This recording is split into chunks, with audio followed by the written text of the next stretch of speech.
अनंत कोटी ब्रह्मांड नायक राजाधिराज योगीराज श्री स्वामी समर्थ महाराजांच्या दैवी परिवारातील एक लखलखते रत्न म्हणजे सद्गुरू शंकर महाराज, ज्यांना आपण प्रेमाने शंकरा म्हणतो.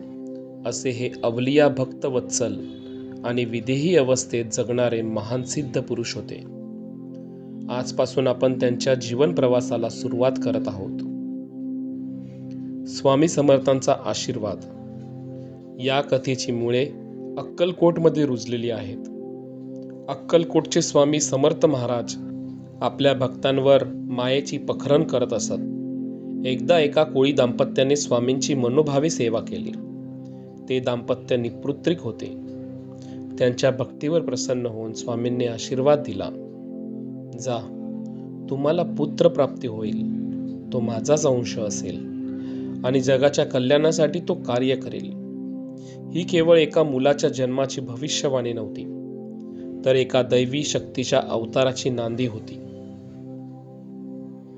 साधारण 18व्या शतकाच्या उत्तरार्धात नाशिकच्या घनदाट अरण्यात एक अद्भुत घटना घडली.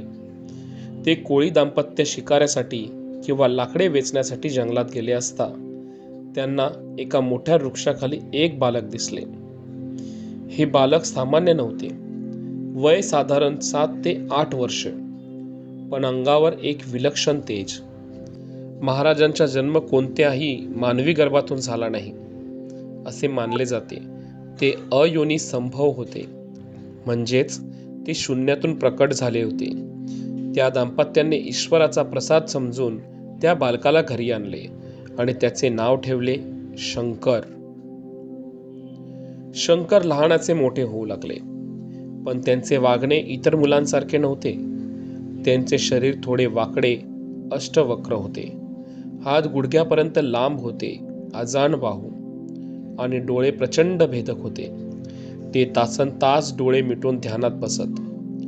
मुले खेळायला बोलवायला आली की ते म्हणत, मी माझ्या आंतरिक खेळात व्यस्त आहे.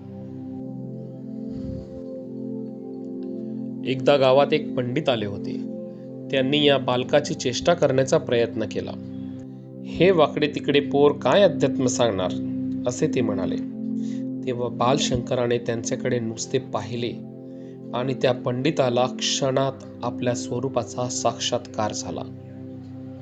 त्याला दिसले की हे बाह्य शरीर केवळ एक वेश आहे, आत मात्र अथांग चैतन्य ओसंडून वाहत आहे.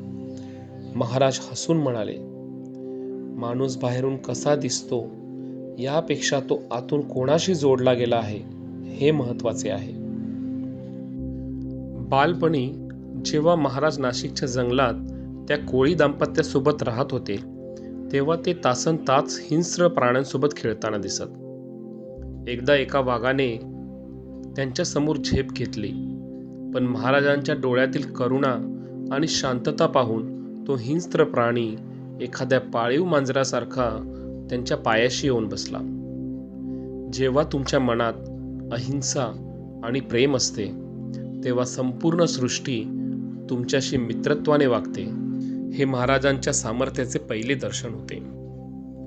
कोळी दाम्पत्य गरीब होते. त्यांच्या घरात जे काही साधे अन्न शिजत असे, महाराज तेच आवडीने खात.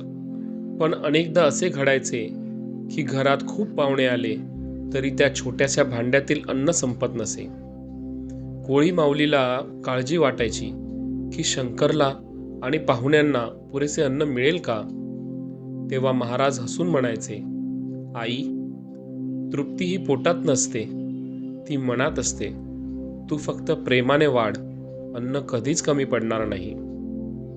शंकर महाराजांचे नाव शंकर ठेवण्यामागे केवळ योगायोग नव्हता. त्यांच्या गळ्यात सापासारख्या खुण्या होत्या आणि त्यांच्या मुद्रा ध्यानस्थ महादेवासारख्या असत. गावकरी त्यांना विचारायचे, बाळा, तू देवाचं नाव का घेत नाहीस? तेव्हा ते म्हणायचे, मी ज्याचे नाव घ्यायचे तो माझ्या आतच बसला आहे, मग मी बाहेर कुठे शोधू? हे ऐकून मोठे विद्वानही चकित होत असत.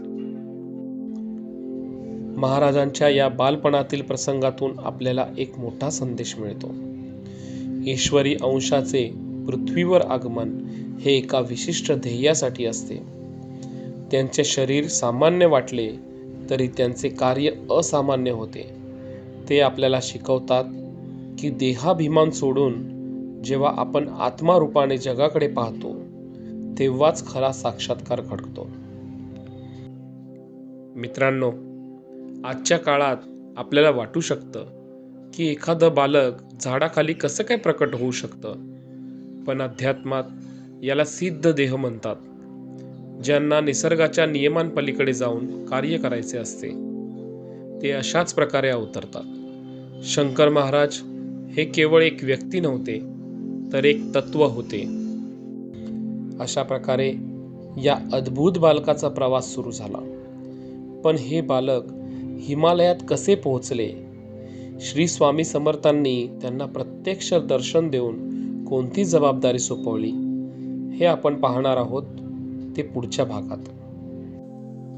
ओम नमो सद्गुरु श्री शंकर महाराज.